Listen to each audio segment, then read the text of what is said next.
Shri A Sajeevan, ലീഗിനെ സംബന്ധിച്ച് കോൺഗ്രസ് രാഷ്ട്രീയത്തിൽ കോൺഗ്രസ് ആരെ മുന്നോട്ട് വെക്കുന്നു എന്നതിൽ ഇടപെടില്ല എന്നൊരു യാഥാർത്ഥ്യമാണ് ശ്രീ സണ്ണിക്കുട്ടി പറഞ്ഞതുപോലെ. പക്ഷേ ഒരു അഭിപ്രായം ചോദിച്ചാൽ ഞങ്ങൾക്ക് കുറച്ചുകൂടി സ്വീകാര്യനായ ആൾ ഇതാണ് എന്ന് ചൂണ്ടിക്കാണിക്കില്ലേ? അങ്ങനെ ചൂണ്ടിക്കാണിക്കുന്നതിൽ കെ സി വരികയാണെങ്കിൽ ഓക്കെ, കെ സിയെ എതിർക്കാൻ ഞങ്ങളില്ല. അഥവാ കെ സി വരുന്നില്ല എങ്കിൽ ഞങ്ങൾക്ക് കുറച്ചുകൂടി സ്വീകാര്യൻ രമേശ് ചെന്നിത്തലയാണ് എന്ന രൂപത്തിലേക്ക് ലീഗിനകത്ത് ചർച്ചകൾ നടന്നു കഴിഞ്ഞു. അങ്ങനെ ചില സൂചനകൾ ആണ് പുറത്തേക്ക് വരുന്നത്. താങ്കളുടെ ഒരു മനസ്സിലാക്കൽ എന്താണ്? തീർച്ചയായിട്ടും ലീഗ് പരസ്യമായിട്ട് കോൺഗ്രസിൻ്റെ പ്രതിപക്ഷ നേതാവായിട്ടോ അല്ലെങ്കിൽ മുഖ്യമന്ത്രിയായിട്ടോ ആര് വരണമെന്നുള്ള പരസ്യമായിട്ട് പറയാറില്ല. പക്ഷെ പലപ്പോഴും അവരുടെ താല്പര്യം കോൺഗ്രസ് ഹൈക്കമാൻഡ് പരിഗണിക്കാറുണ്ട്. സ്വാഭാവികമായിട്ടും അത് പ്രധാനപ്പെട്ട ഘടകവുമാണ്. നമുക്കത് അറിയാവുന്ന പോലെ കഴിഞ്ഞ തവണ രമേശ് ചെന്നിത്തല പ്രതിപക്ഷ നേതാവിൻ്റെ സ്ഥാനത്ത് മാറുന്നതിൻ്റെ കാര്യം പോലും ലീഗിന് അദ്ദേഹത്തോട് അത്ര താല്പര്യം ഉണ്ടായിരുന്നില്ല എന്നുള്ള യാഥാർത്ഥ്യം അവർ പറയില്ല. പക്ഷേ രമേശ് ചെന്നിത്തല തന്നെ പലപ്പോഴും പേടിച്ചിരുന്ന സ്വന്തം കാര്യം തന്നെ സംഖ്യയാക്കിയിട്ട് ആരെല്ലാമോ, അദ്ദേഹം കോൺഗ്രസ്സുകാരെ തന്നെയാണ് ഉദ്ദേശിക്കുന്നത്, സംഖ്യയാക്കി മാറ്റുന്നു. അങ്ങനെ ലീഗിൻ്റെ മുസ്ലിം പക്ഷത്ത് നിന്ന് തന്നെ അകറ്റി നിർത്താനുള്ള ഒരു ശ്രമം ഉണ്ടാകുന്നു എന്ന് രമേശ് ചെന്നിത്തല പല ആളുകളോടും പറഞ്ഞതായിട്ട് എനിക്കറിയാം. സ്വാഭാവികമായിട്ടും അതൊരു പ്രധാനപ്പെട്ട ഘടകമാണ്. കാരണം ലീഗിന് താല്പര്യമില്ലാത്ത ഒരാളെ പാർട്ടിയുടെ കോൺഗ്രസിൻ്റെ നേതൃസ്ഥാനത്തേക്ക്, താക്കോൽ സ്ഥാനത്തേക്ക് കൊണ്ടുവരിക എന്ന് പറയുന്നത് കോൺഗ്രസ് ഹൈക്കമാൻഡ് ഒരിക്കലും ചെയ്യാത്ത കാര്യമാണ്. അപ്പോൾ സ്വാഭാവികമായിട്ടും അതൊരു പ്രധാനപ്പെട്ട ഘടകമാണ്.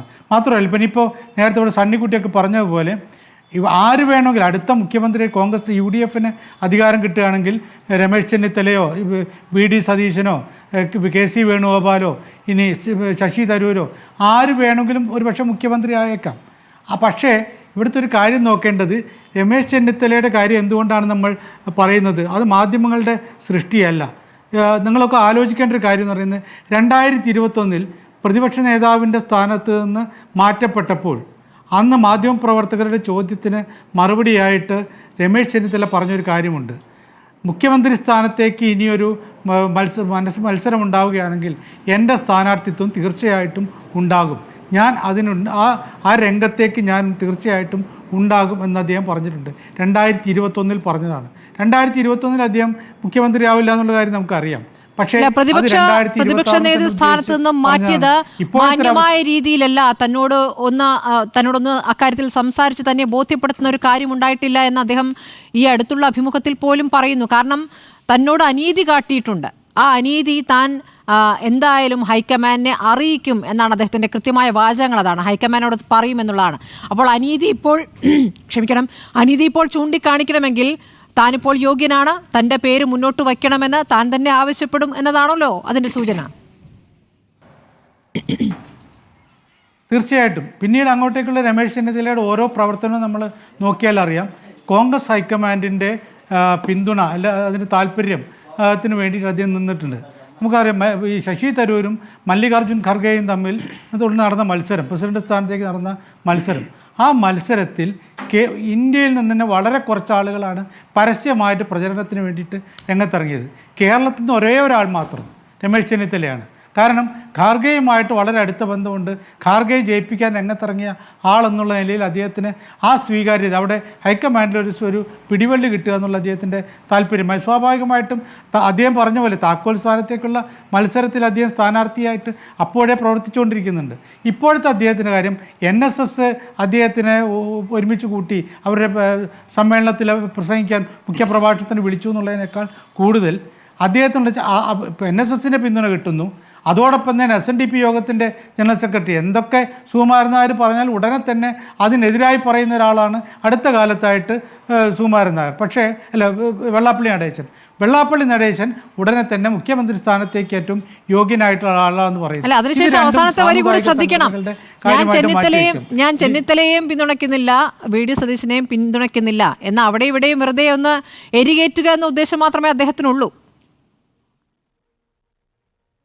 അല്ല, അതെ അതാണ് നമ്മളൊക്കെ വയ്ക്കും. പക്ഷേ ഒരു കാര്യമുള്ളത്, VD സതീശന് പറ്റിയൊരു പ്രശ്നമെന്ന് പറയുന്നത് അദ്ദേഹം മുനമ്പം കാര്യത്തിൽ ഒരു കാര്യവുമില്ലാതെ VD സതീശൻ അദ്ദേഹം പറഞ്ഞൊക്കെ യാഥാർത്ഥ്യമായിരിക്കാം.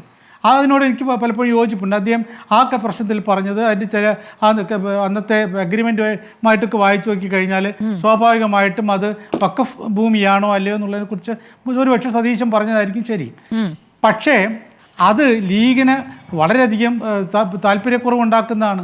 അതെ, ആദ്യഘട്ടത്തിൽ സാദിഖ് അലി തങ്ങളും കുഞ്ഞാലിക്കുട്ടിയും സലാമും ഒക്കെ മിണ്ടാതിരുന്നെങ്കിൽ പോലും പിന്നീട് ഇ.ടി. മുഹമ്മദ് ബഷീറും അതിനേക്കാൾ ശക്തമായിട്ട് കെ.എം. ഷാജിയും ഒക്കെ രംഗത്ത് വന്നു.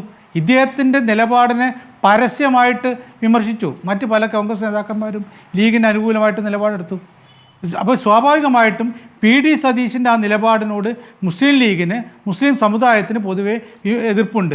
അങ്ങനെയുള്ള ഒരാളോട് കാണിക്കുന്ന താല്പര്യത്തെക്കാൾ കൂടുതൽ രമേശ് ചെന്നിത്തലയ്ക്ക് അനുകൂലമായ നിലപാട് എടുക്കുന്നു എന്ന് വെച്ചാൽ, പ്രത്യേകിച്ച് ജാമിയ നൂരി, താങ്കൾ തന്നെ നേരത്തെ പറഞ്ഞ പോലെ ജാമിയ നൂരിയ എന്ന് പറയുന്ന പട്ടിക്കാട് അത് സമസ്തയുടെ കീഴിലാണെങ്കിൽ പോലും അതിൻ്റെ നിയന്ത്രണം സാദിഖ് അലി തങ്ങളുടെ നേതൃത്വത്തിലുള്ള സമസ്തക്കാർക്കാണ്. അതായത് സാദിഖ് അലി തങ്ങളാണ് അതിന് പ്രധാനപ്പെട്ട ആളായിട്ടുള്ളത്. ബാക്കി ലീഗ് അനുകൂലികളായിട്ടുള്ള ആളുകളാണ് അതിൻ്റെ നിയന്ത്രണത്തിലൊക്കെ ഉള്ളത്. അതുകൊണ്ടാണ് അമ്പലക്കടവിനെ പോലുള്ള ആളുകളെ, ഉമർ ഫൈസിയെ പോലുള്ള ആളുകളൊക്കെ ആ യോഗത്തിൽ സ്ഥിരമായിട്ട് പ്രസംഗിച്ചുകൊണ്ടിരുന്ന ആളുകളെ യോഗത്തിൽ പോലും വിളിക്കാതെ മാറ്റി നിർത്തിയത്.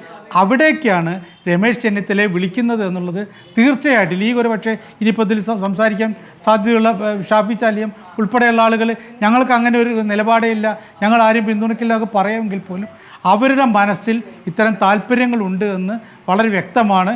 അത് കോൺഗ്രസ് എപ്പോഴും പരിഗണിക്കും എന്നുള്ള കാര്യത്തിൽ ഒരു സംശയവുമില്ല.